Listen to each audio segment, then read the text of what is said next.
FTB Film Study is sponsored by Happy Valley United.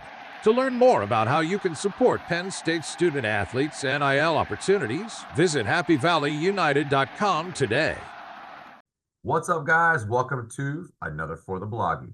Today, we're really going to hammer out Tom Allen, the defensive coordinator that just got hired from Indiana to Penn State, taking over from Manny Diaz. What's it going to look like? Is it going to be similar? Is it going to be different? What's he going to bring to the table that Manny Diaz didn't? What's he going to keep that Manny Diaz did? You know the drill. Hit like, subscribe, comment. We love answering questions. Let's do this. What's up, guys? Today, we're talking Tom Allen, the new defensive coordinator for Penn State, taking over from Manny Diaz. Who is Tom Allen? What is Tom Allen's base? And what are you expecting to see from Tom Allen? Both Allen and Diaz have aggressive schemes designed to confuse and create turnovers. But the way they go about doing that is different. Let's start by showing you Allen's tendencies on obvious passing downs. So it's 3rd down and 9. The thing you'll notice with Allen is that his looks are exotic on the back end instead of up front like you saw with Manny Diaz. That creates a confusing picture for quarterbacks to figure out. Now you see we're getting a weak side blitz from the boundary. You're getting 1, 2, 3. You're getting a full slant slide. You're getting a guy off the boundary, and you're going to get a cover 3 look on the back end. This guy's a robber. He's playing a flats. He's got the deep third. He's got the deep third. He's got the deep third. You've got guys that play underneath for the shallow. You've got the drive taken care of by the guy following with the safety over the top. Okay. You've got extremely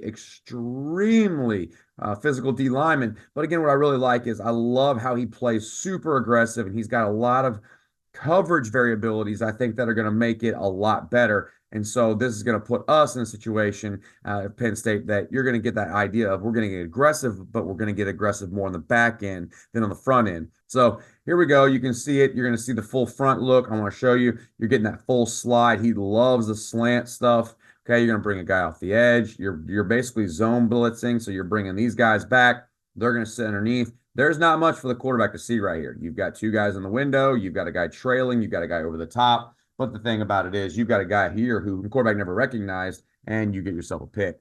Okay, now it's 3rd down and 8. Let's go back and look. We got 3rd and 8. They're up 14-0, so you know that Michigan State's going to try to do something crazy with the ball, try to throw it. But look, it's not like Manny Diaz up front. But look in the back end. You've got all kinds of stuff. You got a 3-man blitz up front. You've got a Mike linebacker coming. You've got a zone drop right here by the guy looking for any kind of slant. Guy playing over the top. You've got a play third. You got a third. Okay. And you've got 2 guys walling anything coming off the edge right here. This is fantastic back end play for the defense. Now, what I really do like, if you watch, I'm going to show it to you later on, is the defensive front and how they make a play here and how they cause the sack. Okay, but I want you to look, man. Everything is taken care of. People are on top of everything. Okay, I want to show you. Now, what I really like is I love this play. We like to call this a pick play. Linebacker is going to come through, and he's going to pick the center so the defensive tackle can get around. Watch this. He picks him, and then here he comes on the loop around, and that right there is a 100% designed stunt that I really like to see. That I didn't think you saw a lot of Manny Diaz because he was a little bit more exotic with his blitzes up front, which would make you more vulnerable in the secondary. Okay, 3rd and 13, Manny Diaz, what would you think you'd see? You would see 95 dudes on the line of scrimmage. What do you see here? You see 5. All right, so again, you know something's happening. They're probably going to drop someone. Look what he does. Drops the weak side DN, plays the slant. It's a 4-man front. That's it. But look what he does. He can play over the top of things. When you only bring 4, you've got extra guys over the top to help. It's cover 2 up top. Watch how he plays outside. He walls him to the sideline. Safety's running to get his butt over there as fast as he can. Okay, this could have been a better throw, but instead, it's a fantastic play by the safety. Again, only bringing 4 allows them to be able to do things on the back end that we couldn't do with Manny Diaz. But what about on early downs when the entire playbook is open for the offense? What do we see from Tom Allen there? Well, let's take a look. Okay, we got 1st and 10, base defensive front, 4-2-5. You've got a guy playing off the edge on the outside, take away any RPO, which, cough, cough, is something we really need to work on. Safety roll down. You got safety high, and here we go. You're going to see base front. Watch it. All right, he brings 3 again with the full slant. He brings the guy off the edge. He fire zones the guy underneath for any kind of slant RPO. Again, the difference you're going to see, but now you're getting a little more aggressive on the fronts here. All right, on the back ends here. And you get a really great play call. And I want to show you something. This is a post wheel. Okay. So this is a post wheel. All right. So you're going to get a post here. You're going to get a wheel here. And I want to talk about how I know that he's a good defensive coordinator. This guy who's in man-to-man sees the post and bites off on the wheel, knowing he has help over the top. These guys are well coached because this is a play that is made by a DB because he's been coached. If you see this, then this is what is going to happen. And he comes down and makes a play. Again, way more aggressive in the back end than Manny Diaz, but a little less aggressive up front. All right. The dreaded Michigan, the dreaded tight end wing set. Okay. So again, you got a 4-2-5 look. Okay. This is the corner sitting, the safety right here. Watch the motion. Okay. Watch the motion. Motion doesn't bother him. It's a quick adjustment. Don't worry about it. Look what they're doing. Remember, I told you about playing out on number 2? It's a huge deal Indiana made. They're going to take care of any RPO game right there. And I love that. Look how they fit. He stays outside leverage, forces us to come back inside to safety help and D-line help. He does come in late, but that's okay. Safety's going to fit on it, and you got yourself a play. That's a well-coached football team. Look at the front end here. Watch what happens. The defensive lineman on the edge, he's not really rushing. He's going to rush, and then he stops, and he's going to play on the outside. Again, it's the full slant, bring an extra guy from second level, and play games in the back end.